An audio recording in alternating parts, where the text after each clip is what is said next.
Every morning, you and thousands of other Brits make the same breakfast mistake. You put bread in a toaster, wait for it to pop up, and accept whatever comes out as toast. But the difference between mediocre toast and genuinely excellent toast is actually massive. By the end of this video, you'll understand exactly what's happening to bread when you toast it and why the methods most people use simply don't work. Let's start with the biggest mistake. 12. Using the wrong type of bread. Not all bread toasts equally well. The bread you choose makes an enormous difference to your final results, yet most people grab whatever's cheapest without thinking about it. Bread structure matters enormously. Supermarkets sliced white bread with its fine, uniform crumb toasts differently than artisan sourdough with its irregular, open crumb structure. Mass-produced sliced white bread from brands like Warburton's or Hovis contains dough conditioners, emulsifiers, and preservatives. These additives create a soft, uniform texture that's great for sandwiches, but problematic for toasting. The bread browns too quickly on the outside while staying soft inside. You end up with toast that looks done but feels floppy. The preservatives also affect how the bread dries during toasting. Instead of crisping evenly, supermarket white often develops a leathery texture on the surface, while the interior remains somewhat doughy. This is particularly noticeable with value-range breads that contain the highest proportion of additives. Testing revealed dramatic differences. Standard supermarket white versus bakery white versus sourdough versus wholemeal. Same toaster settings, same timing. The results weren't even close. Supermarket white browned fast but stayed soft. It took higher heat to get any crispness, which then burned the surface before the interior properly crisped. The texture was unsatisfying, neither properly crispy nor pleasantly chewy, just sort of leathery. Bakery white with fewer additives toasted more evenly with better texture. The crust became genuinely crispy while the interior stayed soft. The flavor was noticeably better too. You could taste the wheat, not just processing chemicals. Sourdough produced the best toast. Crispy exterior, slightly chewy interior, incredible flavor.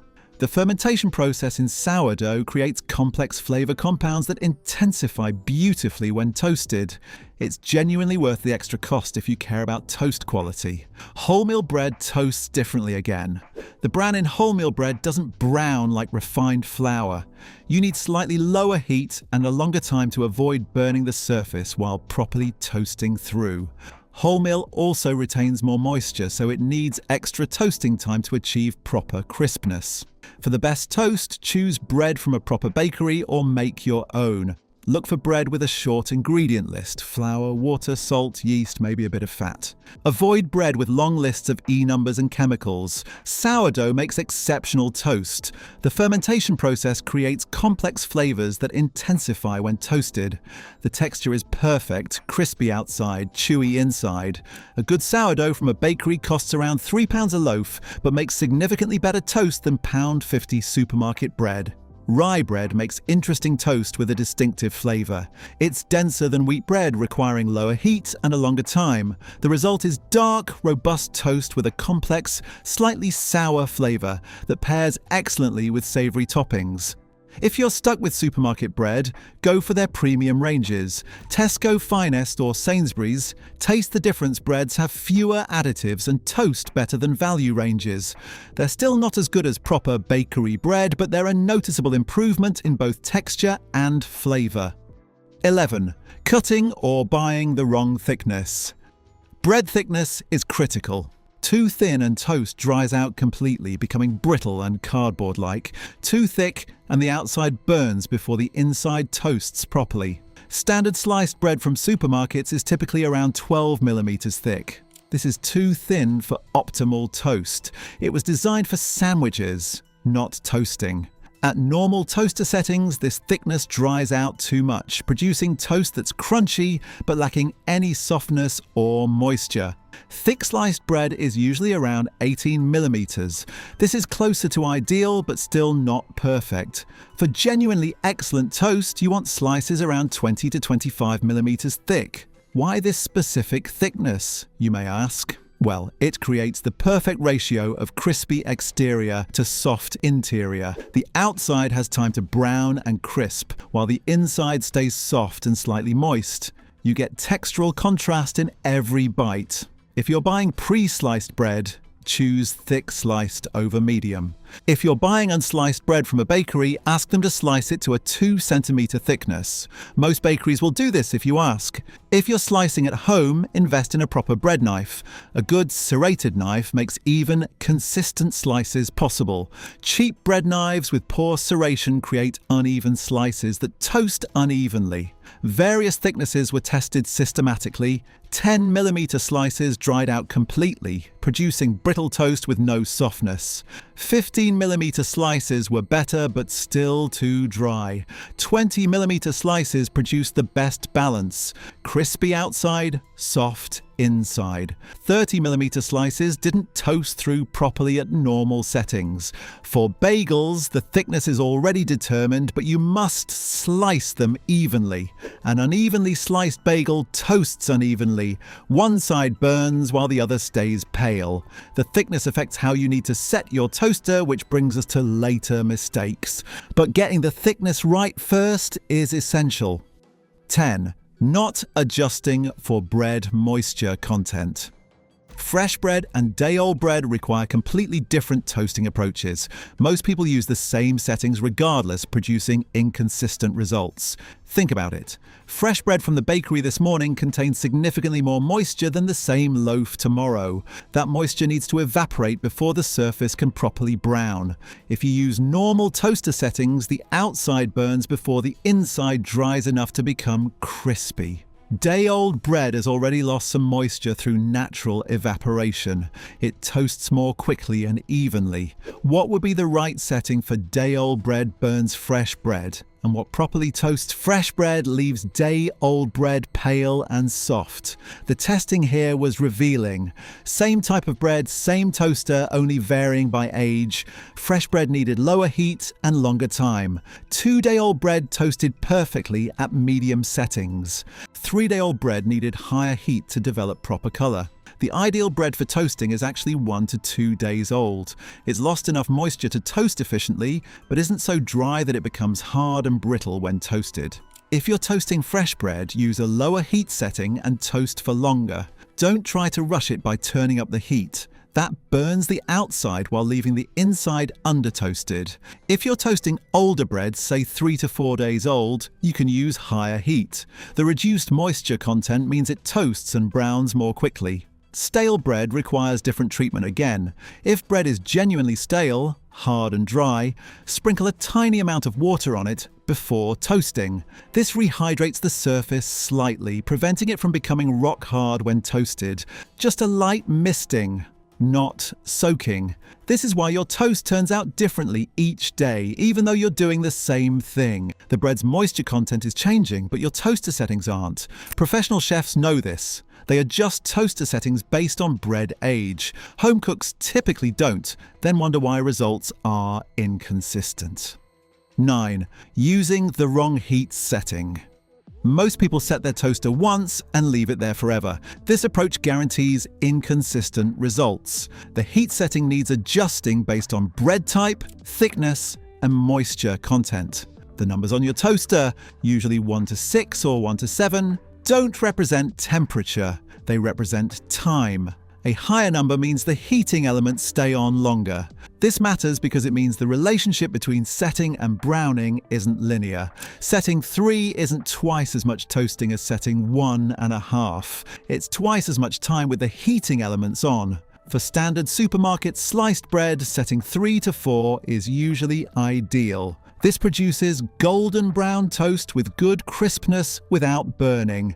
For thick-cut artisan bread, you'll use setting 4 to 5. The extra thickness requires more time to toast through properly. For sourdough or dense wholemeal, start at setting 3 and adjust up if needed. These breads brown more slowly due to their structure and composition. Most Brits use setting 2 or 3 for everything. This is too low for proper toast. It produces pale, soft toast that's barely changed from bread. Proper toast should be golden to deep brown, with real crispness. Testing every setting with the same bread revealed clear patterns. Setting 1 barely warmed the bread. Setting 2 produced pale toast that was slightly crisped, but not properly toasted. Setting 3 produced proper golden toast. Setting 4 produced deep golden toast with excellent crispness. Setting 5 started burning the edges.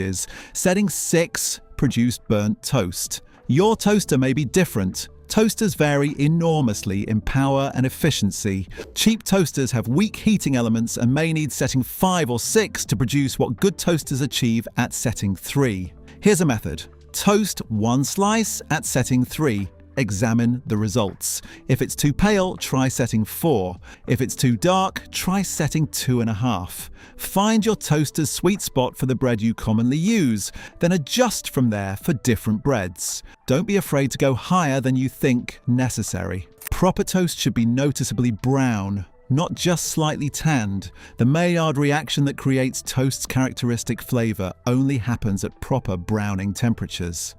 8. Not preheating the toaster. This sounds ridiculous, but it matters. Using a cold toaster produces different results than using a warmed-up toaster.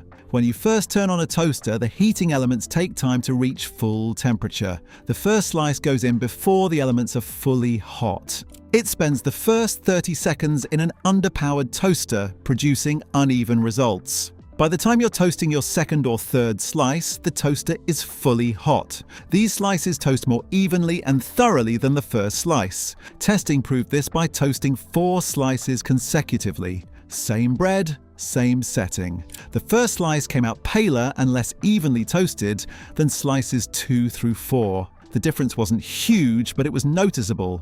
Professional kitchens know this. They turn on toasters before service and keep them running throughout. The toaster is always at an optimal temperature.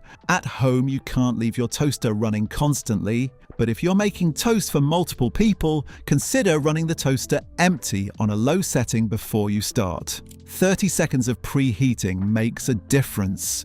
Alternatively, accept that your first slice might need slightly different settings than subsequent slices. Use a slightly higher setting for the first slice, then reduce for later slices. This is a minor issue compared to other mistakes, but it explains why your toast sometimes comes out inconsistent when you're doing everything else the same. 7. Not turning thick bread. This is a technique most people don't know exists. For very thick bread, 25mm or more, you should toast it twice, once on each side. Standard toasters heat from both sides simultaneously. This works fine for normal thickness bread, but for very thick bread, the center doesn't get enough heat. You end up with well-toasted surfaces and a barely toasted middle. The solution is to toast once at normal settings. Remove the bread, flip it so what was the front is now the back, and toast again at a lower setting. This ensures even toasting throughout. Testing with thick-cut sourdough proved this. Toasted once at setting 4 produced crispy surfaces, but a pale, soft middle. Toasted once at setting 5 burned the surfaces trying to toast the middle. Toasted twice, setting 4, then setting 2 after flipping, produced perfectly even toasting throughout with ideal texture. This technique is particularly important for bagels. Many toasters have a bagel setting that only heats the cut side, but if your toaster doesn't have this, manually flipping and retoasting ensures the cut sides get more heat than the outer sides. You can also use this technique deliberately for texture contrast. Toast once for crispy surfaces, flip, toast again at low setting for a warmer center without additional surface crisping. This isn't necessary for standard thickness supermarket bread, but for artisan bread, homemade bread, or specialty breads, it's a game changer. 6. Ignoring the toaster slot width. Most people never think about whether their bread fits properly in their toaster. But slot width affects toasting quality significantly. Standard toasters have slots around 25 to 30mm wide. This suits standard sliced bread. But artisan bread, sourdough, or homemade bread is often wider. If bread is too wide for the slots, it gets squashed. The squashing compresses the bread structure, creating uneven toasting. Compressed bread toasts faster on the surfaces, touching the heating elements, and slower in the compressed areas. You get striped toast, dark lines where it touched the elements, pale areas in between. Testing with bread that was too wide for toaster slots showed this clearly. The toast came out with obvious dark stripes and pale areas. The texture was uneven, crispy in some spots, soft in others. If your bread is too wide, you have two options. First, slice it slightly thinner so it fits better. Second, invest in a wide slot toaster designed for artisan bread.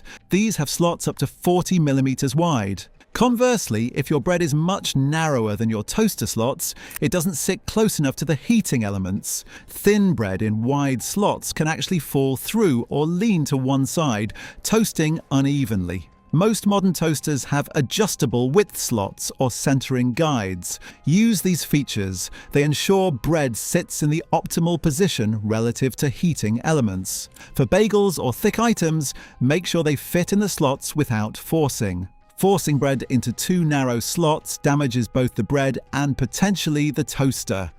5. Buttering at the wrong time.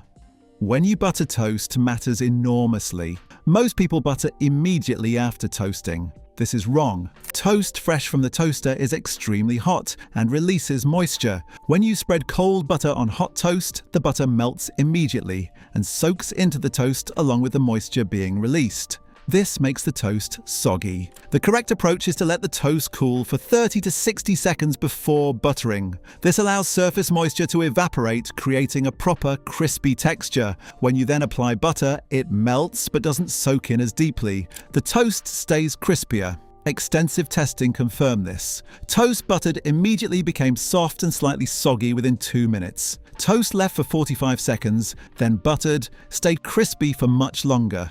The textural difference was dramatic. For maximum crispness, some chefs don't butter at all. They serve toast with butter on the side, letting people apply it themselves if desired. This keeps toast crispy right up until eating. If you must butter immediately, use room temperature butter. Cold butter from the fridge tears toast as you spread it. Room temperature butter spreads smoothly without damaging the toast structure. Here's an advanced technique. Butter toast lightly, then place it back in the toaster for 15 seconds at low heat. This melts the butter into the surface without soaking through, creating an intensely buttery flavor with maintained crispness. The type of butter matters too. Salted butter is traditional and adds flavor. Unsalted butter lets the toast flavor shine through. Cultured butter has a tangy, complex flavor that pairs beautifully with toast.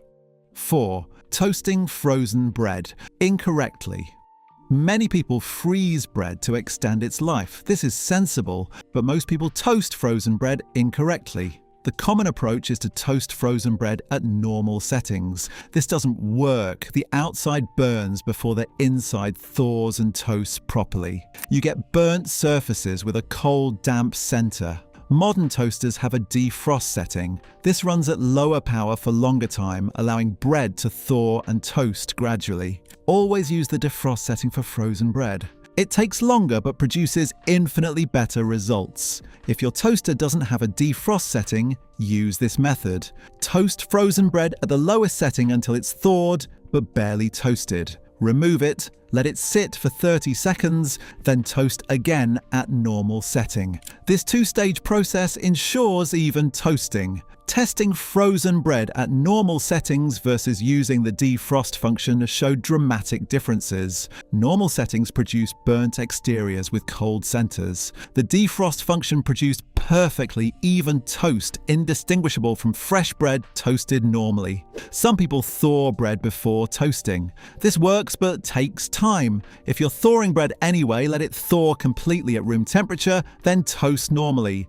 Partially thawed bread toasts unevenly. Here's a pro tip: slice bread before freezing. Frozen slices separate easily, letting you toast only what you need without thawing an entire loaf. Pre-sliced frozen bread is ready to toast directly from the freezer. Never microwave frozen bread to thaw it before toasting. Microwaving makes bread rubbery and steams out moisture, producing terrible toast even if you then transfer it to a toaster. 3. Not cleaning your toaster. This seems obvious, but most people never clean their toasters. The accumulated crumbs and debris affect toasting quality and create fire risks. Every time you toast bread, crumbs fall to the bottom of the toaster. These crumbs burn during subsequent toasting, creating smoke and off flavors. If enough crumbs accumulate, they can actually catch fire. Beyond the safety issue, burnt crumbs release bitter, acrid flavors that contaminate fresh toast. Your toast tastes slightly burnt even when it's not, because you're essentially toasting in a smoky environment. The solution is simple. Empty the crumb tray weekly. Every toaster has a removable crumb tray, which is usually on the bottom. Slide it out, empty it over the bin, wipe it clean, replace it. This takes 30 seconds. Testing proved this by deliberately not cleaning a toaster for a month, then cleaning it thoroughly. The difference in toast quality was noticeable. Pre-cleaning toast had a slightly bitter, smoky background flavor. Post-cleaning toast tasted cleaner and purer. For thorough cleaning, unplug the toaster, turn it upside down over the sink or bin, and shake out crumbs. Use a pastry brush to dislodge stubborn bits from the heating elements when the toaster is cold and unplugged. Never use water inside the toaster. This can damage elements and create electrical hazards. The exterior needs cleaning too. Sticky fingerprints and splattered butter on the toaster surfaces don't affect toast quality, but look unpleasant. Wipe with a damp cloth regularly. 2. Using a toaster that's too old or cheap. Not all toasters are equal. Cheap toasters and very old toasters simply don't produce good toast consistently. Cheap toasters under £20 have weak heating elements, poor temperature control, and inconsistent performance. They take longer to toast, produce uneven results, and break quickly. Testing a £15 supermarket toaster against a £70 Dualit showed stark differences. The cheap toaster took twice as long to achieve the same browning. The toast was unevenly coloured with pale patches and dark spots. The Dualit produced perfectly even golden toast in half the time. Old toasters develop problems. Heating elements weaken over time, producing less heat. Temperature sensors become less accurate. Springs and mechanisms wear out, affecting how bread sits in the slots. If your toaster is more than 10 years old and you're having consistent problems with toast quality, it's probably time to replace it. What makes a good toaster? Look for these features: wide slots at least 30mm to accommodate different bread types, adjustable width slots or centering guides to position bread optimally, variable browning control with at least 5 settings, defrost and reheat functions, removable crumb tray for easy cleaning, sturdy construction, metal body rather than plastic. The best toasters are Dualit, Smeg or KitchenAid. These are expensive but last decades and produce consistently excellent toast. Mid-range options like Morphy Richards or Breville are good compromises. 1. Not understanding what toast actually is. This might sound philosophical, but understanding what toast actually is transforms how you approach making it. Toast isn't just hot bread, it's bread that's undergone chemical transformation through the Maillard reaction. This reaction between amino acids and reducing sugars creates hundreds of flavor compounds that don't exist in untoasted bread. The Maillard reaction only happens above 140 degrees Celsius. Below this temperature, you're just warming and drying bread. Above it, you're creating toast with its characteristic, nutty, complex, slightly caramelized flavor. This is why pale toast doesn't taste like toast. It hasn't reached Maillard reaction temperatures long enough. It's just dried bread. Proper toast needs visible browning because that brown color indicates the Maillard reaction has occurred. The reaction also affects texture. As starches gelatinize and then dehydrate, they create the crispy structure we associate with toast. The outer layers dry out and harden, while inner layers stay soft. This textural contrast is what makes toast satisfying to eat. Understanding this explains why cold toast is disappointing. The Maillard reaction products are still there, but without heat the texture changes. Starches that were crispy when hot become hard and cardboard-like when cold. It also explains why thick toast is better than thin. Thick toast maintains the textural contrast. Crispy outside, soft inside. Thin toast dries completely through, losing that contrast. The best toast maximizes the Maillard reaction while maintaining interior softness. This requires sufficient heat and time to brown the surface deeply while not over-drying the interior. Testing toast at various degrees of browning while measuring surface temperature proved this. Pale toast peaked at around 120 degrees Celsius, below the Maillard reaction temperature. Golden toast peaked at 160 to 170 degrees Celsius, perfect Maillard reaction range. Very dark toast exceeded 200 degrees Celsius, beyond optimal Maillard reaction into burning. This is why you shouldn't fear properly browned toast. The deeper the golden brown color, the more flavor development has occurred. Extremely dark toast starts tasting burnt, but golden brown to deep brown produces the best flavor. Now that you understand the mistakes, here's the complete correct method. Use good quality bread from a bakery, preferably 1 to 2 days old. Slice to 20 to 25 millimeters thickness if slicing yourself. Use thick sliced if buying pre-sliced. If bread is frozen, use the defrost setting on your toaster. If fresh, use setting 3 to 4, depending on your toaster's power and the bread's moisture content. Adjust higher for older bread or thicker slices. Ensure bread fits properly in toaster slots without squashing. Place in the toaster and start. Don't open or check during toasting. Wait for the toaster to pop up. If using very thick bread, consider toasting twice with a flip in between. Remove toast and let it sit for 45 seconds to 1 minute. This allows surface moisture to evaporate and texture to set. Butter with room temperature butter if desired, or serve with butter on the side for maximum crispness. Serve immediately while still hot. While toast is best eaten within 5 minutes of toasting. Clean your toaster's crumb tray weekly to maintain performance and prevent off flavors. This method produces restaurant quality toast every time. Perfect golden brown color. Crispy exterior with soft, warm interior, complex, nutty flavor from proper Maillard reaction development. Here's what changes when you fix these mistakes. Your morning routine improves because you're actually enjoying breakfast instead of tolerating mediocre toast. You stop wasting bread by burning it or making toast so disappointing that you don't finish it.